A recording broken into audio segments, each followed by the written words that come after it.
Ya Allah. Terus bagaimana hubungan dengan anak saya yang sekolah di pesantren, Pak? Assalamualaikum warahmatullahi wabarakatuh. Muhammad sallallahu alaihi wasallam. Terima kasih Bapak. Perjalanan hidup yang panjang. Assalamualaikum warahmatullahi wabarakatuh. Pemirsa Fatwa TV, jumpa lagi kita di acara live konsultasi keluarga.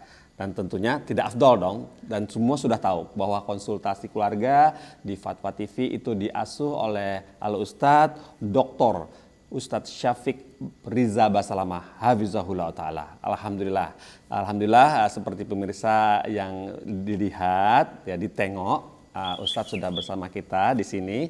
Dan tentunya jangan lupa, kali ini rada beda nih.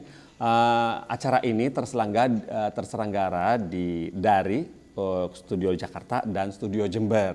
Nah, tentunya nomor teleponnya untuk partisipasi bertanya berbeda di 021 212 32333. Saya ulang ya, 021 212 32333. Nah, itu dia ya.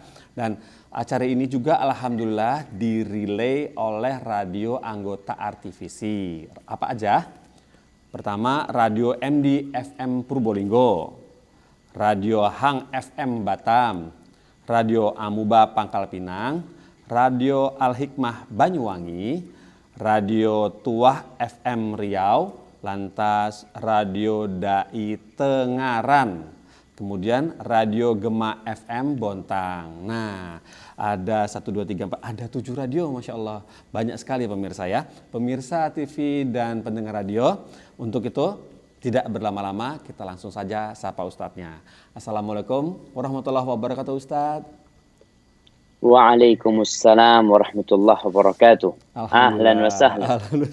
Sabahul khair. Alhamdulillah kita bisa dipertemukan lagi sama Allah dengan bulan Ramadan ya, Ustadz ya.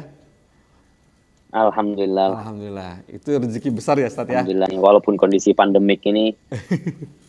Iya betul, Ustadz.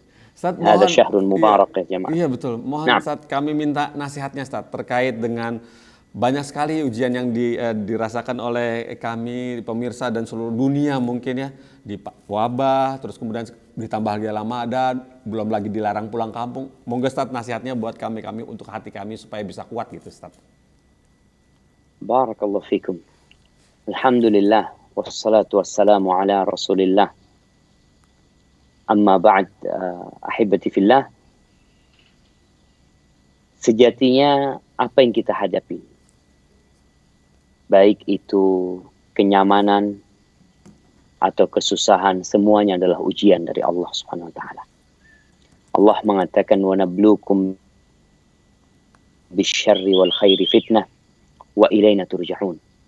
Dan kami benar-benar menguji kalian dengan kebaikan dan keburukan, dengan sesuatu yang kalian sukai dan sesuatu yang kalian tidak sukai. Itu fitnah, sebagai cobaan untuk kalian. Wa ilaina turja'un, dan kepada kami kalian akan dikembalikan. Kalau melihat kondisi yang ada, maka cobalah kita positive thinkingnya. Kita optimis menghadapi apa yang ada. Kalau dikatakan antum nggak mudik, nggak bisa pulang kampung, berapa kali antum nggak pulang kampung? Tiap tahun antum pulang kampung, tiap tahun antum mudik. Dan baru tahun ini mungkin kita mendapatkan yang seperti ini. Tapi kita lupa sama nikmat Allah yang banyak. Sehingga kita memang benar-benar manusia yang suka mengeluh. Kalau bicara Ramadan, taib lah, Ramadan susah Ustaz ya, banyak yang di PHK, banyak yang dirumahkan. Mungkin sekarang secara ekonomi ya kita ikut bersedih ya, karena anak lihat sendiri kondisi tersebut. Tapi kalau dilihat berapa tahun antum senang, berapa tahun antum keluar rumah tanpa ada yang mengatur. Baru tahun ini dan baru beberapa bulan ada PSBB, ada larangan mudik ya.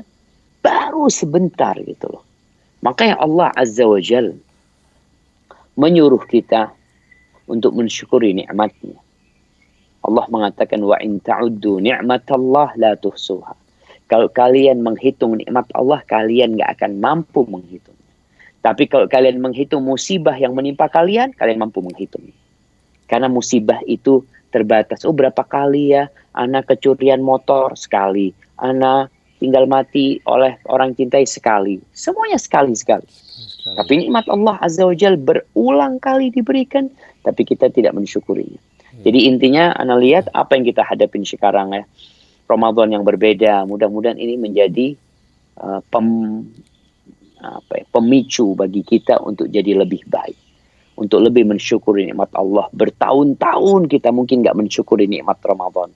Bertahun-tahun kita nggak mensyukuri nikmat keluar rumah. Bertahun-tahun kita tidak mensyukuri mudik kita. Dan biasanya orang kalau sudah dapat musibah, baru dia ingat dengan nikmat Allah Azza wa Jalla. Betul. Baru terasa. Nah, mungkin seperti itulah dan semua, dan kita berdoa memohon kepada Allah SWT, apalagi lagi doanya orang yang puasa mustajab ya.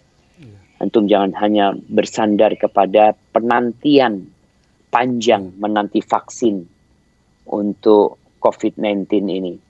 Atau antum berpikir mencari sebab-sebab duniawi saja untuk menambah rizki antum. Antum lupa bahwasanya rizki kita itu ada di atas sana. Allah Azza wa Jalla mengatakan wa fis sama rizqukum wa ma tu'adun. Dan di langit itu rizki kalian dan apa yang dijanjikan kepada kalian. Barakallahu fiik. Mungkin itu sebagai mukaddimah. Ya, baik Ustaz. Masya Allah. Alhamdulillah. Jazakallahu khairan Ustaz atas nasihat. Rezeki kita ada di atas ya, atas ya. Rezeki kita semua ya Ustaz ya. Baiklah Ustaz, untuk menghemat waktu, ini kita bacakan pertanyaan yang masuk via WhatsApp ya Ustaz ya. Baik, ini pertama dari Fulanah binti Ahmad di Bangil, Jawa Timur, Kabupaten Pasuruan. Assalamualaikum warahmatullahi wabarakatuh, Ustadz Syafiq Rizal Basalamah. Waalaikumsalam warahmatullahi wabarakatuh. Ustadz, ana seorang janda dan sedang dilamar laki-laki beristri. Agama, akhlaknya baik, juga semanhaj. Tapi ana merasa menzolimi istrinya Ustadz. Apa ana tidak berdosa kalau menikah dengannya tanpa sepengetahuan istrinya? Karena jujur sesama wanita ana nggak tega Ustadz. Ana juga takut ana jadi pemicu seandainya nanti mereka jadi berantem. Setelah tahu kami diam-diam menikah. Terus kemudian ana juga melihat praktek poligami selama ini jarang ada yang sukses. Mohon nasihatnya Ustadz. Barakallahu fiik. Wa fiik wa barakah. Alhamdulillah wassalatu wassalamu ala Rasulillah. Berkaitan dengan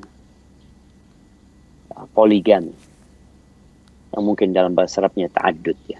Itu adalah syariat yang sudah Allah perbolehkan bagi seorang lelaki untuk menikah lebih dari satu. Akan tetapi ada syarat yang kadangkala dilupakan. Apa syaratnya? Adalah mampu berlaku adil. Tinggal anti lihat suami anti sekarang. Apakah dia tipikal yang mampu berlaku adil?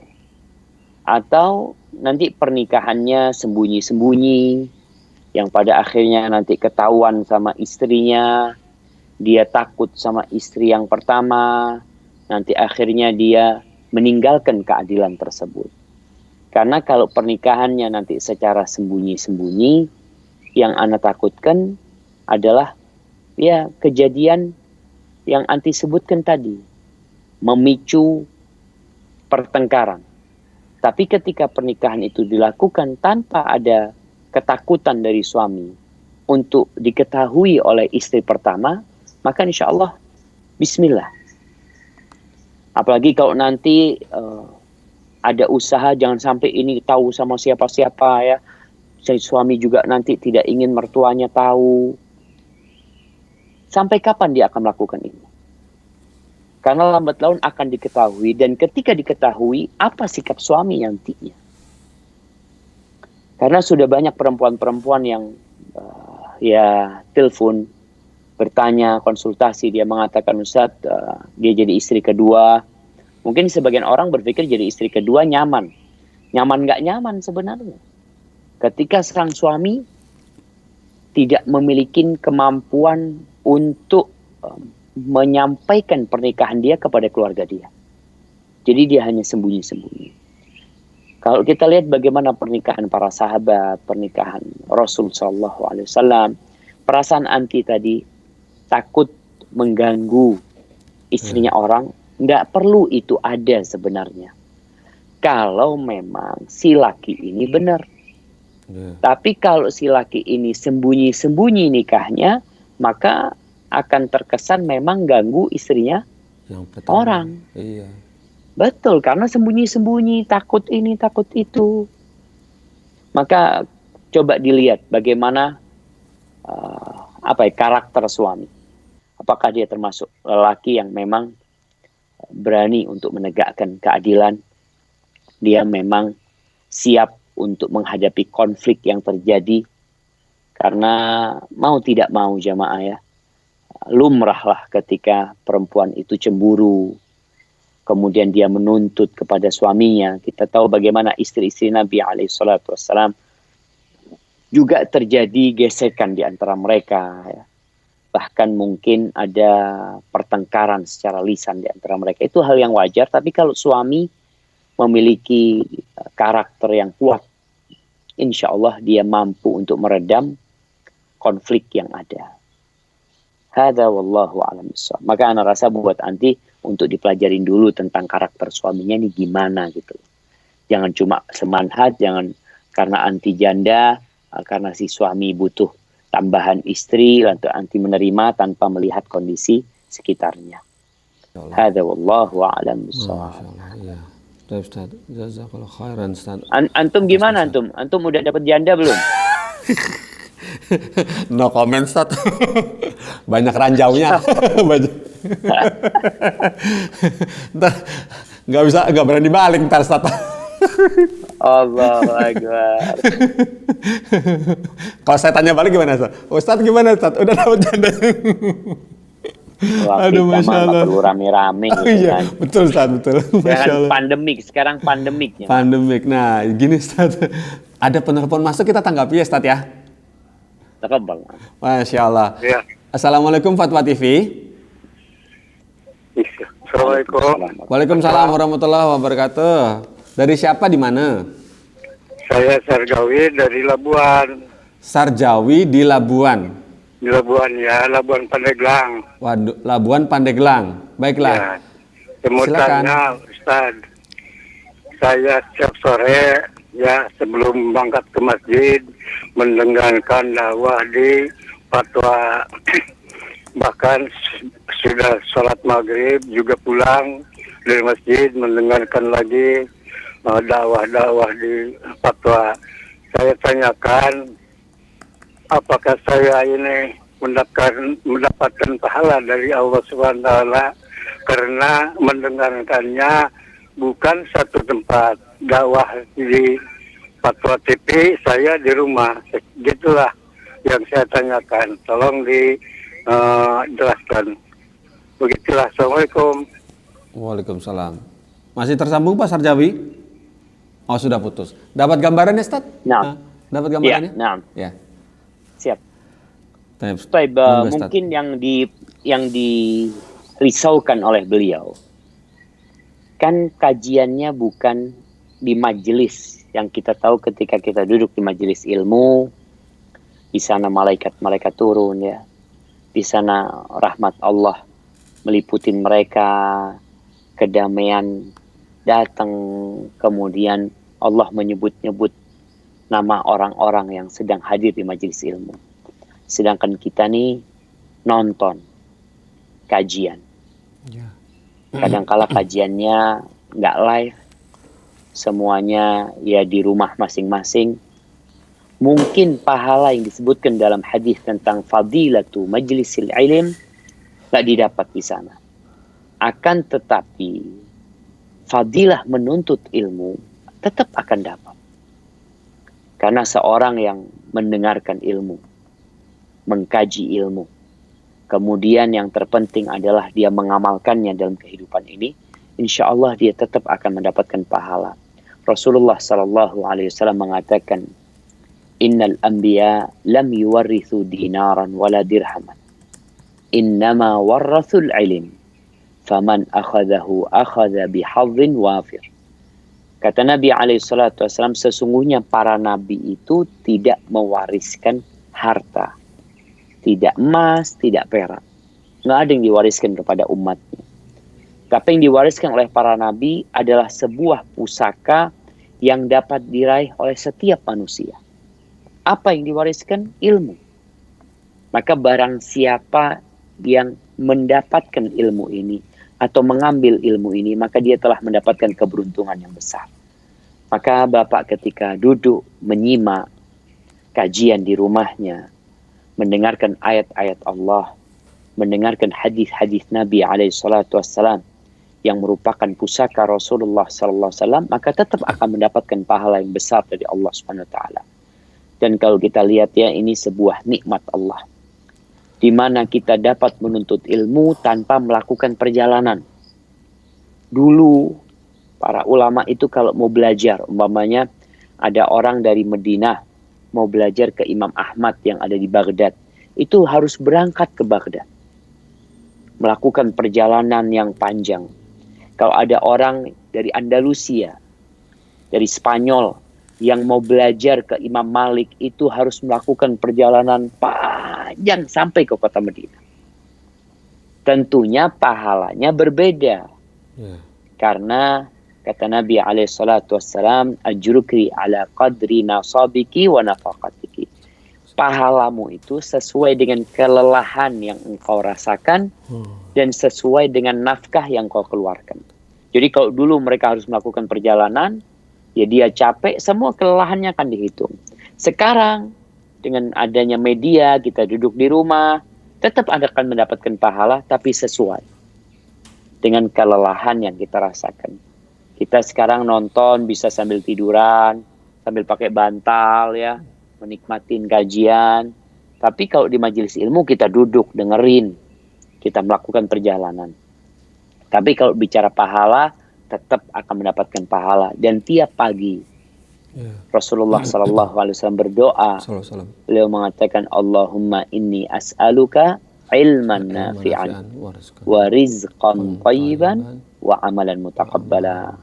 Dan mudah-mudahan kajian pagi ini membuat kita tambah berilmu paling tidak.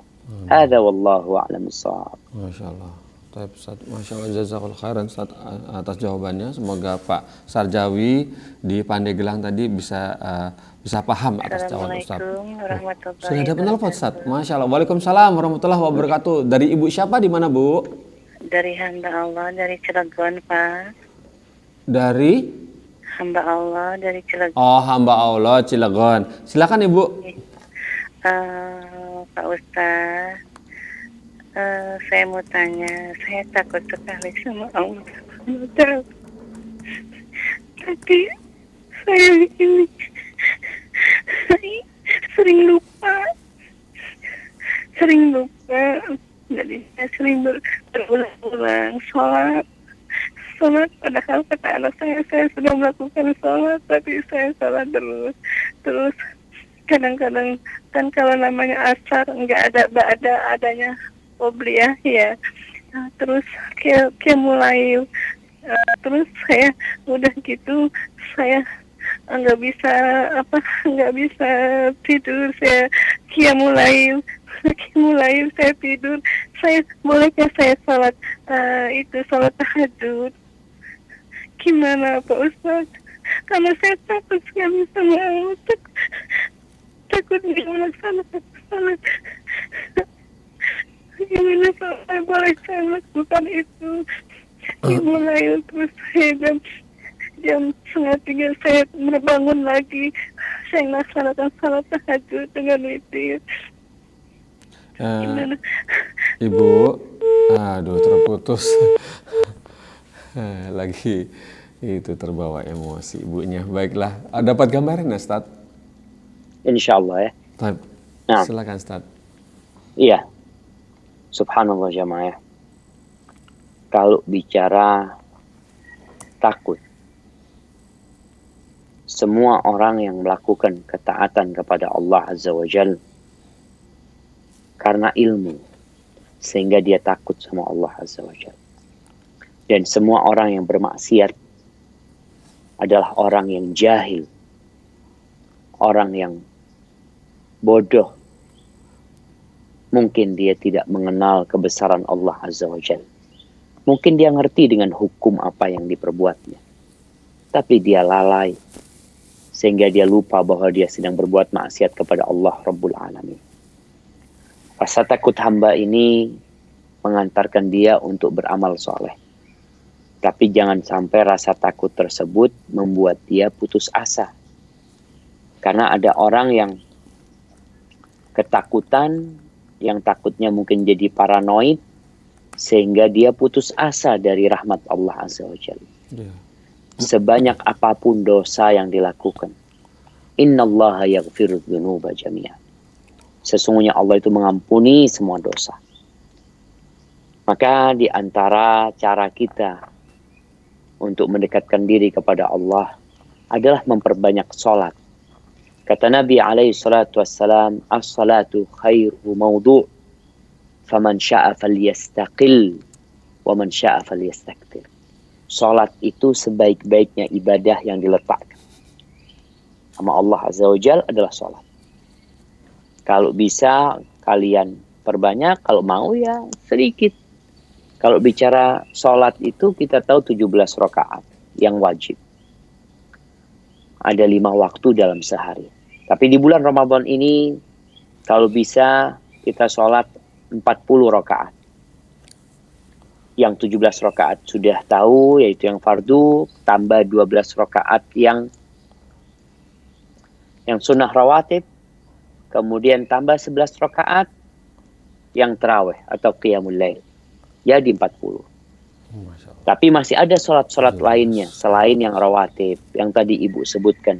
Mungkin mau sholat qabla al-asr, ya, sebelum asar. Dia mau ditambahi sholat sebelum maghrib, sholat sebelum isya, ya. Kemudian mau ditambahin sholat malam, dan pelaksanaan sholat malam ini bisa dilaksanakan setelah sholat isya langsung. Ketika nanti rencana bangun malam menyambung sholat yang dia kerjakan ba'dal isya, maka usahakan dia tidak menutup sholatnya dengan witir. Ketika ba'dal isya, ya udah dia sholat umpamanya 8 rakaat, dia sholat 12 rakaat, dia sholat 6 rakaat.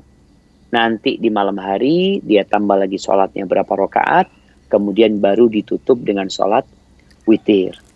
Dan dalam semua kondisi itu hendaklah seorang muslim ketika melaksanakan sholat menghadirkan kekhusyuan. Perlu dia hadirkan rasa takut kepada Allah Subhanahu wa taala. Di antara yang disebutkan nama Nabi alaihi salatu wassalam, ya, tentang keutamaan salat malam ini, bahwa Jibril berkata, wa'lam anna syarafal mu'min qiyamuhu bil-lail. Ketahuilah bahwa kehormatan seorang mukmin, kemuliaan seorang mukmin bukan dengan bintang yang ada di pundaknya, bukan dengan jabatan yang dia raih, bukan dengan masa atau follower yang banyak, tapi dengan dia bangun malam beribadah kepada Allah Azza wa Jalla. Hadza wallahu a'lam bissawab. Masya Allah. Jazakallah khairan Ustaz atas jawabannya. Baik, ini Ustaz sudah ada peneleponnya lagi. Sudah masuk. Ustaz.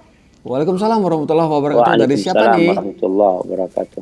Dari siapa? Di mana? Ustaz, saya Alfiah di Palembang, betul? ya Palembang. Ya dari Ya. Palembang, Ustaz. Silakan. Ahlan wa sahlan. Ya. Kayaknya orang Palembang itu kalau sahur apa? Pempek. Pempek. Berbuka pempek, Masya Allah. Nah, tafadhali.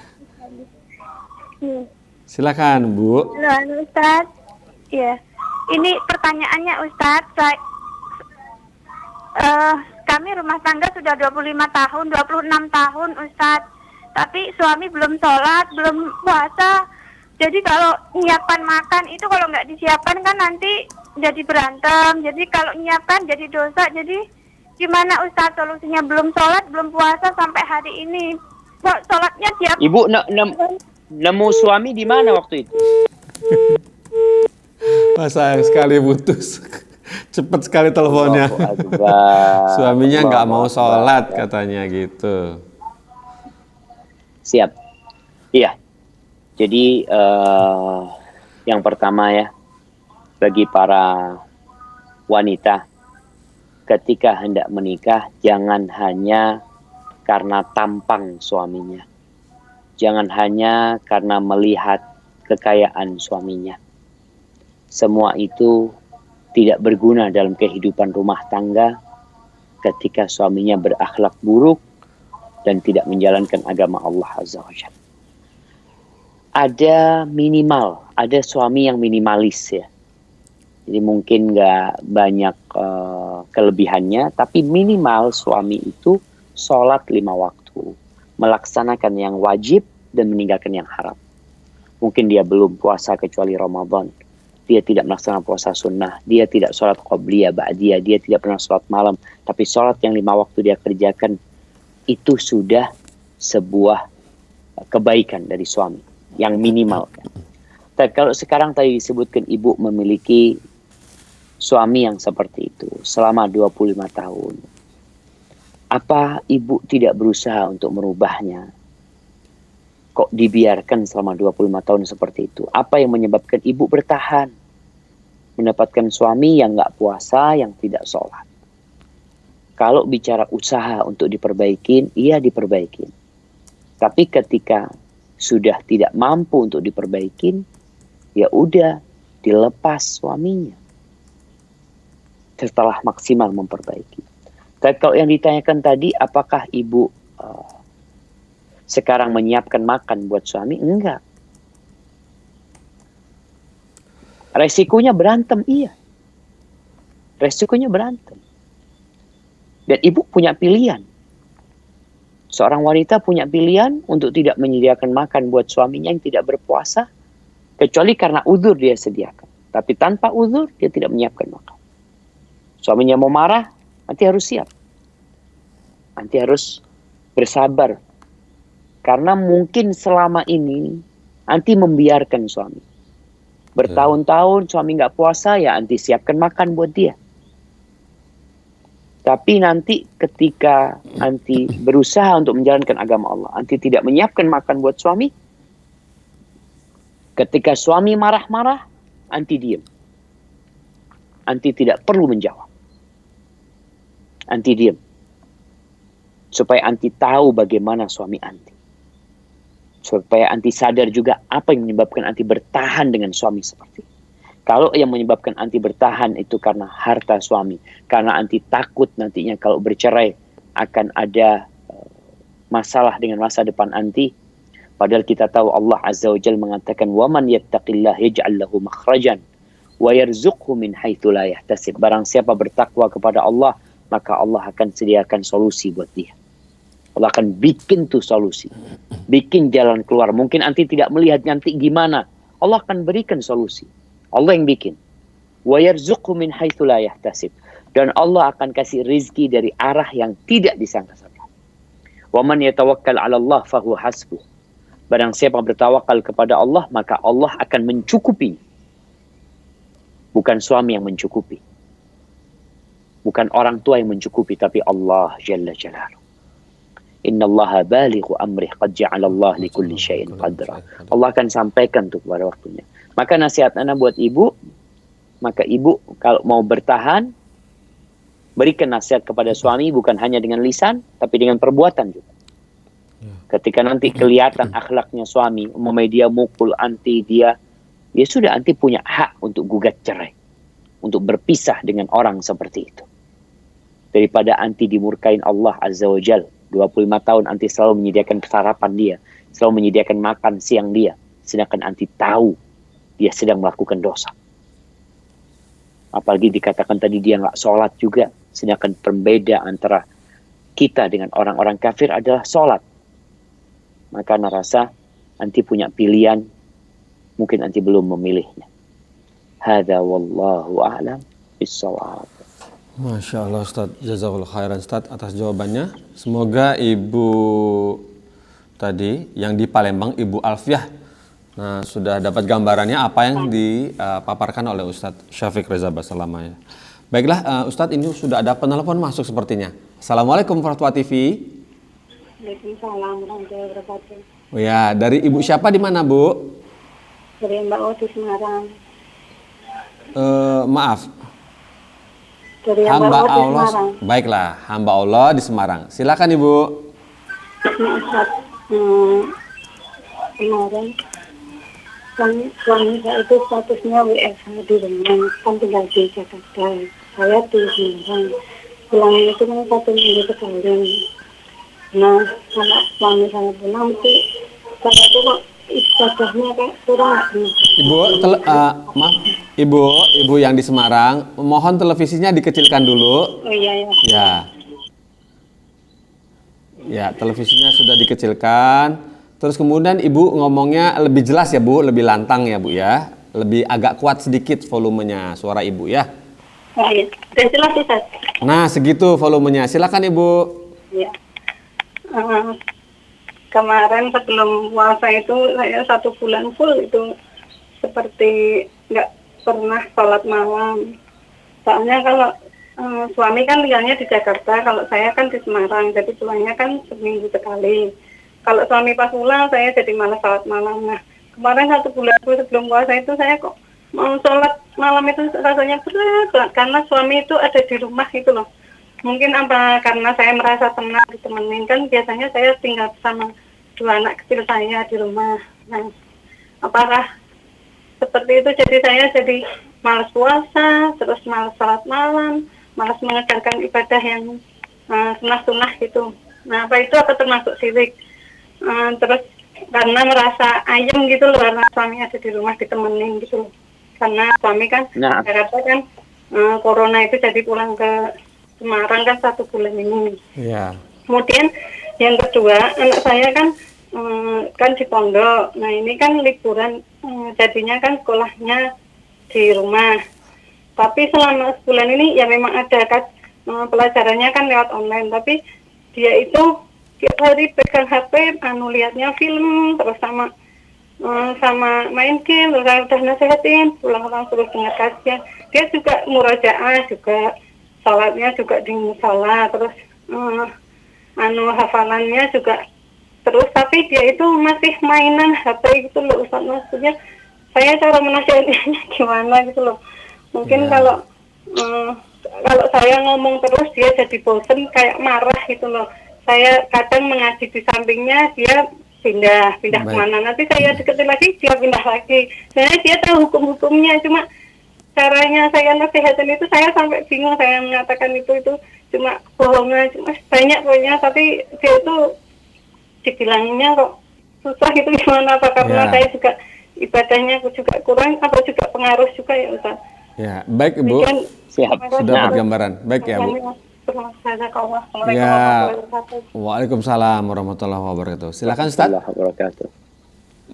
Siap. Ini ada 2 pertanyaan ya. Betul. Yang pertama berkaitan dengan antara sholat dan kalau ada suami, iya itu dia. Iya, kalau ada suami jadi malas sholatnya. Iya. Kalau ada suami jadi malas puasa sunnahnya. Jadi ibadah-ibadah jadi malas. Iya. Apakah itu syirik? Enggak sebenarnya. Tapi kita harus paham. Kita itu bisa beribadah kadangkala disebabkan lingkungan yang mendukung kita.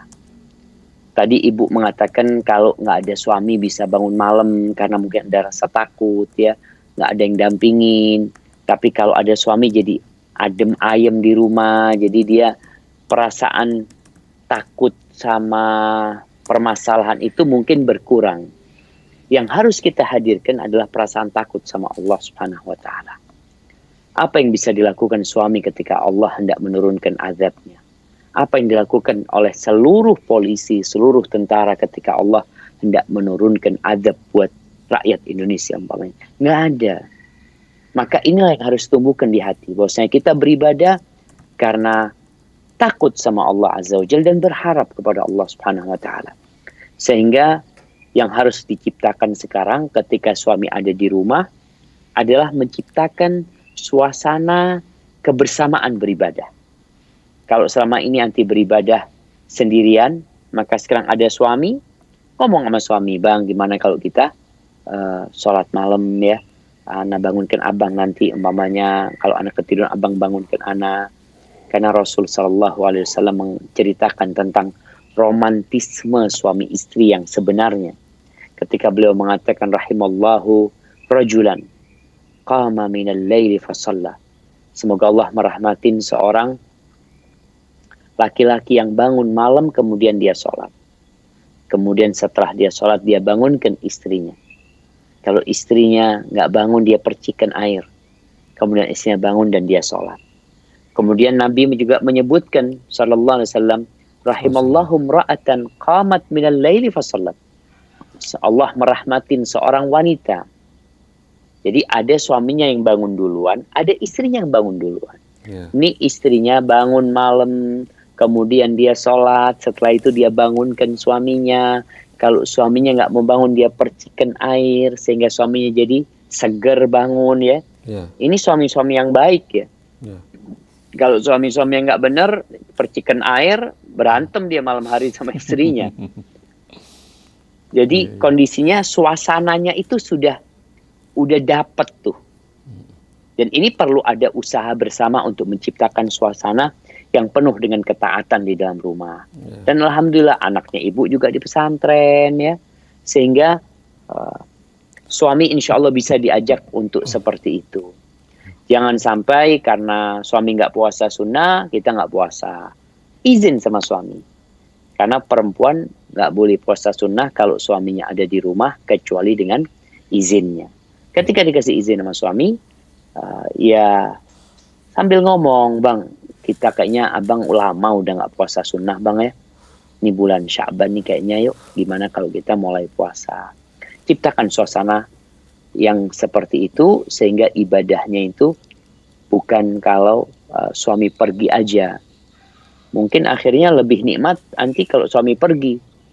Kalau suami mungkin punya istri 4 ya, kemudian kan setiap di rumah istri lain baru bisa ibadah umpamanya. Kan juga nggak enak gitu. Kita yang perlu menumbuhkan suasana bagaimana keberadaan suami di rumah menjadi kebersamaan untuk beribadah kepada Allah Subhanahu wa taala. Nggak nunggu suami pergi. Tapi memang ada pasangan hidup yang menjadi mafatihun bil khair. Kunci-kunci kebaikan. Ada. Dan ada pasangan hidup yang menjadi mafatih lisyar. Pembuka pintu-pintu keburukan. Tapi insya Allah suami anti nggak seperti itu. Dia menjadi pembuka pintu-pintu kebaikan. Amin. Cuma anti mungkin yang perlu menciptakan suasana tersebut. Adapun berkaitan dengan anak ya, kalau bicara anak, Main game ya, terus Ustaz. Main game anak terus. ini ya mau gimana, namanya anak-anak. Anak-anak itu kenapa main game? Kita tahu anak-anak itu suka main. Karena tidak ada permainan di rumah, maka larinya main game. Dia jenuh, dia bosen, maka dia nonton, main game. Maka sekarang bagi seorang ibu dan seorang ayah ya, bapak ibu lah semuanya, dia harus memiliki waktu playing time. Ada waktu bermain, ada screening time. Waktu untuk nonton, memain nonton yang bermanfaat. Hal-hal yang berguna. Jadi ada family time, waktu sama keluarga. Jadi ciptakan hal itu. Umpamanya anak boleh pegang handphone. Dari jam sekian sampai jam sekian. Apa yang dilakukan? Kalau main game, ada game yang positif umpamanya. Game yang memang mungkin ada pelajaran di sana yang bisa dilakukan oleh anak-anak, tebak-tebakan atau apa. Insya Allah itu bermanfaat buat dia.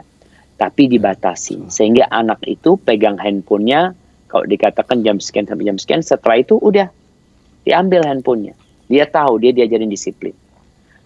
Namun ketika diambil handphonenya, ngapain anak ini? Kadang-kadang dia nggak tahu mau ngapain. Maka orang tua yang perlu ngajak dia bermain. Anak punya anak, terus terang ya, namanya anak-anak. Kadang-kala dia maksa pegang handphone bapaknya. Nggak punya handphone dia. Kalau nggak pegang handphone bapaknya, handphone ibunya. Anak suruh dia, ayo ambil tuh blok tuh, yang susun-susun itu ya. Dia ngomong, Ana mau ambil kata dia, tapi Baba ikut main. Dia perlu teman, perlu kawan gitu loh. Jadi ketika kita nyuruh dia bermain sesuatu, maka ajak orang lain untuk ikut bermain bareng-bareng gitu loh. Dia merasakan suasana itu bareng-bareng. Makanya kalau orang punya anak banyak itu enak, mainnya bareng-bareng. Iya. Makanya kalau anaknya cuma dua, satu di pesantren, satu sendirian udah di rumah. Iya. Nggak ada yang nemenin main. Nemenin Ibunya kadang kala sibuk di dapur, bapaknya kerja. Maka sesuai lah. Seperti yang disabdakan oleh Nabi SAW, tazawwajul walud al-wadud. Kalian nikahilan perempuan-perempuan yang subur, yang penyayang, subur dan penyayang. Masya Allah. Karena Nabi SAW akan berbangga-banggaan dengan banyaknya umatnya pada hari kiamat. Amin. Barakallahu fikum. Barakallahu fikum. Baiklah. Jazakallah khairan Ustaz. Masya Allah, Ibu tadi semoga bisa dipahami ya Bu. Di Semarang tadi sih Bu. Baiklah, ini Ustadz ada penelpon yang masuk. Assalamualaikum Fatwa TV. Ya, Waalaikumsalam. Ya, dari siapa di mana Pak? Ini dari Yusri di Sulawesi Selatan di Bugis. Baik, Yusri Sulawesi Selatan Bugis. Silakan Pak Yusri. Ya, ini Ustaz, ini kan saya punya nenek dan kakek. Nenek dan kakek saya ini sering ke rumah cucunya, yaitu rumah saya. Dan nenek kakek saya ini tidak pernah melaksanakan sholat tarawih karena dia awam tentang ilmu agama. Dan pertanyaan saya, Ustaz, bolehkah saya mengimani nenek saya ini melaksanakan sholat isya dan sholat tarawih di rumah saya sendiri karena masjid tertutup? Dan pertanyaan kedua, apakah saya itu melanggar himbauan pemerintah karena saya mengerjakan sholat isya dan sholat tarawih secara berjamaah bersama nenek dan kakek saya di rumah karena adanya virus corona? Syukran Ustaz. Masya Allah. Barakallahu fiik. Waalaikumsalam warahmatullahi wabarakatuh Pak Yusri. Silakan Ustaz. Barakallahu fikum. Jadi tadi itu neneknya. Iya, nenek kakeknya, bukan iya. Bapak ibunya, bukan. Bukan. Ya, nenek kakeknya. Tapi mengunjungin cucunya, mengunjungin dia maksudnya. Iya. Taibah, kalau bicara yang ditanyakan itu kan tentang pelaksanaan sholat tarawih di rumah. Iya.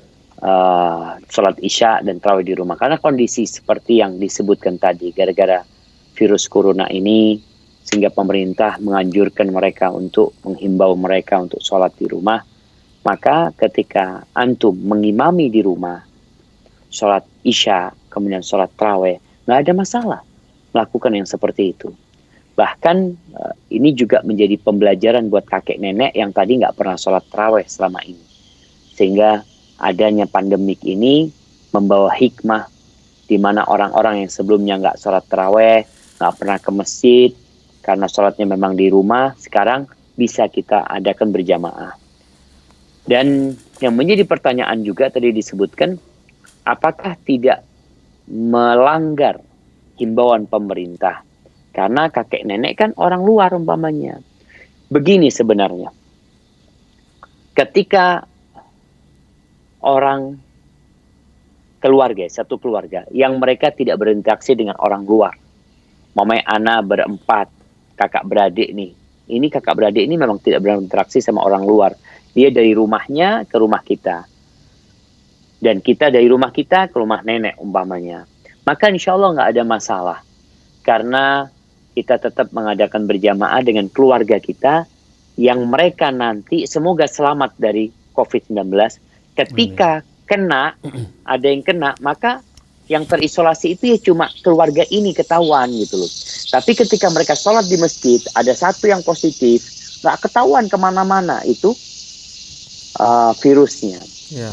Maka insya Allah yang pertama kebersamaan kita di rumah tidak melanggar apa yang dihimbau oleh pemerintah, melaksanakan sholat berjamaah, taraweh, atau sholat isyaknya juga. Nanti mungkin sholat Idul Fitri ketika memang pandemik ini belum pergi, di mana kita sholat mamanya sama keponakan kita, sama paman kita, yang memang mereka tidak kemana-mana. Artinya mereka hanya di rumah selama ini, kemudian keluar ke rumah orang tua kita, kumpul di sana, insya Allah nggak ada masalah jemaah. Hada wallahu a'lam bishawab. Masya Allah, jazakallah khairan Ustaz atas jawabannya. Semoga Pak Yusri di Sulawesi Selatan, orang Bugis, bisa dapat bisa dapat paham ya apa yang sudah Ustadz jelaskan. Baiklah Ustadz, ini sudah ada penelpon masuk. Assalamualaikum Fatwa TV. Salam. Ya, dari siapa di mana? Ini dari hamba Allah di Cirebon. Hamba Allah di Cirebon. Hamba Iya. Allah Cirebon. Silakan. Nanya ini sholat sunnah yang malam tuh apa aja ya? Kan ada sholat itu, sholat tobat, sholat hajat, sholat tasbih, sholat apa tuh? Terus itu yang satu laginya sholat rawatib tuh, qobliyah ba'diyah tuh berapa rakaat ya? Oh iya. Ya, Sudah Ibu? itu aja dulu. Baiklah. Terima kasih Ibu. Iya, sama-sama. Ya. Silakan Ustadz. Barakallahu fiik. Ya. Kalau bicara sholat sunnah yang dilakukan di malam hari, maka sholat sunnah yang dilakukan di malam hari itu adalah sholat taraweh tadi, yang mungkin sholat malam, sholat tahajud. Yang tiga ini mungkin untuk penamaan satu sholat sebenarnya. Walaupun ada yang membedakan, sholat tahajud dilaksanakan ketika orang itu sudah bangun dari tidur. Adapun sholat tasbih umpamanya, ini sholat yang memang mungkin masih diperdebatkan oleh para ulama tentang kesahihan hadisnya. Tapi sebagian ulama menghasankan hadis tentang sholat tasbih. Sholat tasbih itu dilakukan tidak harus di malam hari. Kapan saja boleh dikerjakan. Di malam hari pun mau melaksanakan sholat tasbih, silahkan. Adapun kalau sholat hajat, mungkin sholat hajat ini sholat ketika ada keperluan. Rasulullah Shallallahu Alaihi Wasallam ya, bukan sholat hajat yang harus bacaannya ini itu ya. Nabi Alaihissalam, idza hazabahu amrun fazi'a ila shalah. Beliau itu kalau sedang ada masalah, dirudung sebuah masalah, beliau lari ke sholat. Kapan sholatnya? Kapan aja sholatnya.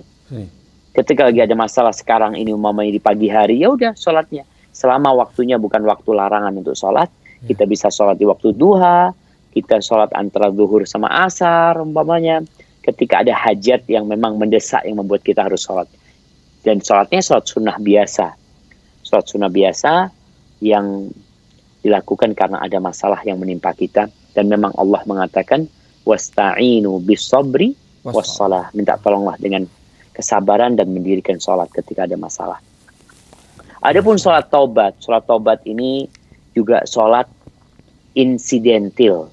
Sholat yang ada sebabnya. Ketika kita hendak bertobat kepada Allah, kita ingat dengan dosa besar yang kita lakukan, kemudian kita menyesali, maka berwudulah dengan wudu yang sempurna, sholatlah dengan sholat yang sempurna.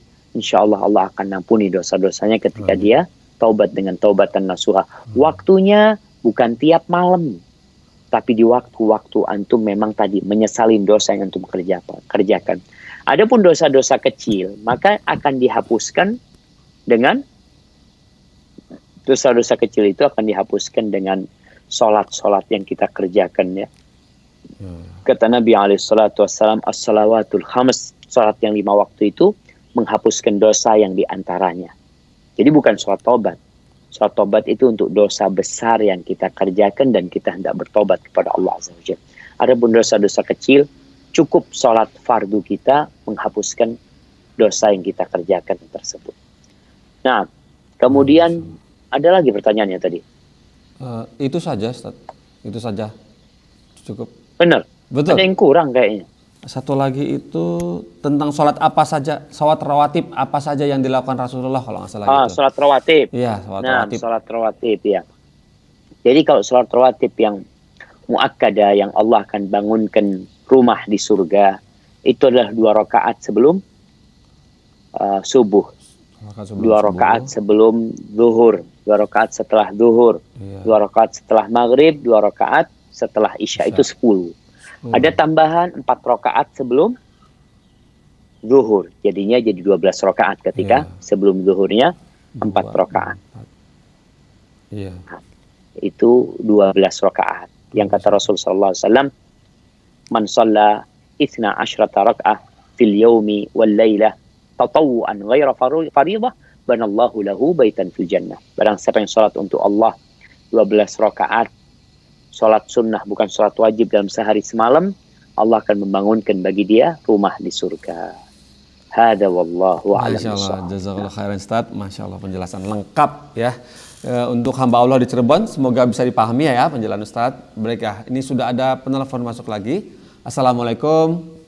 Fatwa TV. Assalamualaikum Ustaz. Waalaikumsalam warahmatullahi wabarakatuh. Waalaikumsalam warahmatullahi wabarakatuh. Dari mana? Siapa? Dari Pekanbaru Ustaz. Dengan Ibu siapa? Ibu Mus Ustaz. Ya, Ibu Mus di Pekanbaru. Silakan Ibu. Ya, Ustaz. Assalamualaikum Ustaz. Waalaikumsalam warahmatullahi wabarakatuh. Salat Ustaz. Alhamdulillah bi khair. Sehat semuanya, mudah-mudahan dijaga selalu sama Allah. Ya, Ustaz. Ustaz, saya mau tanya nih. Nah. Saya punya orang tua yang udah tua nih Ustaz. Usianya udah 85 tahun Ustaz. Dia Masya Allah, udah nggak Masya bisa Allah, puasa lagi Ustaz. Jadi kalau saya bayar fidyah itu dia di masjid atau di anak yatim piatu Ustaz. Mohon Ustaz. Syukur Ustaz. Assalamualaikum warahmatullahi wabarakatuh. Ya. Waalaikumsalam warahmatullahi wabarakatuh. Tentang fidyah. Iya. Silakan Ustaz. Tentang fidyah. Fidyah ini buat orang-orang miskin. Jadi kalau di mana dibagikan, itu ngelihat tempatnya nggak apa-apa. Mau di masjid, asalkan sasarannya tepat. Karena yang di masjid kadang-kala umpamanya ada orang-orang mau dibikin buka bersama ya, kemudian dibagikan ke masjid. Ternyata nggak semuanya orang miskin. Maka kalau fidyah itu anti lihat mau dibagikan kepada pesantren umpamanya yang memang di situ ada orang-orang miskin, ada pesantren anak yatim yang memang nggak mampu ya. Karena yatim ini bukan berarti dia itu miskin. Karena ada anak yatim bapaknya kaya raya. Iya. Maka menurut Ana bukan bapaknya kaya raya, dia maksudnya dapat warisan dari bapaknya gitu. Betul. Ya. Seperti itu. Jadi yang perlu Ibu lihat adalah kondisi orang fakir miskin tadi yang kita kasih makan gitu. Di mana tempatnya terserah, serahkan ke rumah mereka. Mau datang ke rumahnya mereka, kita berikan di rumah mereka, baik dalam bentuk makanan yang sudah masak atau dalam bentuk beras. Yang kalau bisa berasnya kasih telur, kasih minyak, tapi kalau beras doang mungkin nisfus sok, setengah sok ya, atau 1 sok juga nggak apa-apa, diberikan kepada mereka. Hadza wallahu a'lam bishawab. Masya Allah Ustaz. Tapi Ustaz boleh nggak saya tanya sedikit? Ini fidyah ketika diberikan bentuknya boleh nasi dalam seperti nasi bungkus gitu ya? Apa sudah matang dan lauk pauk atau beras yang kita kasih? Bagaimana Ustaz? Dua-duanya boleh sebenarnya. Memberi makan kepada mereka dua-duanya boleh. Jadi kalau kita mau memberikan makan fidyah itu yang sudah jadi gitu ya, kita belikan makanan nasi sama lauk pauknya sama semuanya siap, kita berikan kepada mereka, atau kita mau kasih mentahan sama mereka berupa beras, telur, minyak umpamanya, maka nggak ada masalah, dua-duanya diperbolehkan. Nah ya, jadi gitu ya, Masya Allah ya Ustaz. Alhamdulillah, ini tadi penelpon terakhir Ustaz, Alhamdulillah tanpa terasa Ustaz. Sudah 1 jam, Masya Allah. Alhamdulillah. Pendengar radio anggota RTVC dan pemirsa Fatwa TV, terima kasih atas partisipasinya. Sudah menelpon kami pagi-pagi, sudah menyapa Ustadz pagi-pagi. Dan kita lihat sama-sama, tadi di suasana di Jember masih agak temaram, sekarang matahari sudah mengenai wajah Ustadz. Masya Allah Ustadz. Masya Allah. Masya Allah Ustadz. Indah sekali ya di Jember, Masya Allah. Asri ya Ustadz ya. Gimana kabar Ibunda Ustadz? Sehat Ustadz? Ya Alhamdulillah udah mendingan. Doakan mudah-mudahan semakin sehat. Alhamdulillah, Masya Allah. Baiklah kalau begitu kondisi Jember, ada titipan pertanyaan Ustadz, bagaimana Ustadz? Masih pandemi, masih COVID, masih berkeliaran? Ya, kalau Ana boleh memberikan arahan ya kepada semuanya, menghimbau semuanya. Sebenarnya pemerintah sudah menghimbau, tapi mungkin kita dari para ustadz juga ikut menghimbau ya. Social distancing itu bukan hal yang main-main ya, karena memang kita itu nggak tahu dengan bahaya virus ini, karena sebagian orang juga nggak mau ngerti dengan apa yang terjadi. Dia melihat nggak ada apa-apa kalau tempat anak nggak ada yang kena, nggak ada yang. Kita tahu yang namanya menyepelekan Wuhan itu jauh dari Indonesia, jauh sekali. Tapi kok bisa sampai Indonesia? Wuhan itu jauh dari Amerika, Wuhan itu jauh dari Mekah, Medina. Tapi Iya. kita lihat virus itu kemana-mana sekarang gitu loh. Iya. Maka tetaplah himbauan pemerintah hendak dijalankan sambil terus berdoa dan memohon kepada Allah. Baik, jazakallah khair. Baiklah, Ma'assalamah, Masya Allah. fi amanillah. Baiklah, Ustaz. Assalamualaikum Terima warahmatullahi kasih wabarakatuh. banyak. Iya, alhamdulillah. Waalaikumsalam warahmatullahi wabarakatuh. Baiklah, pemirsa Fatwa TV, dengan berakhirnya acara ini, semoga kita bisa bertemu lagi di pekan depan. Baiklah, untuk itu kita tutup sama-sama dengan kafaratul majelis. Subhanakallahumma wa bihamdika, asyhadu alla ilaha illa anta, astaghfiruka wa atubu ilaik. Wassalamualaikum warahmatullahi wabarakatuh. Ya Allah. Terus bagaimana hubungan dengan anak saya yang sekolah di pesantren, Pak? Ini mau nanya, Muhammad sallallahu alaihi wasallam. Terima kasih, Bapak. Perjalanan hidup yang panjang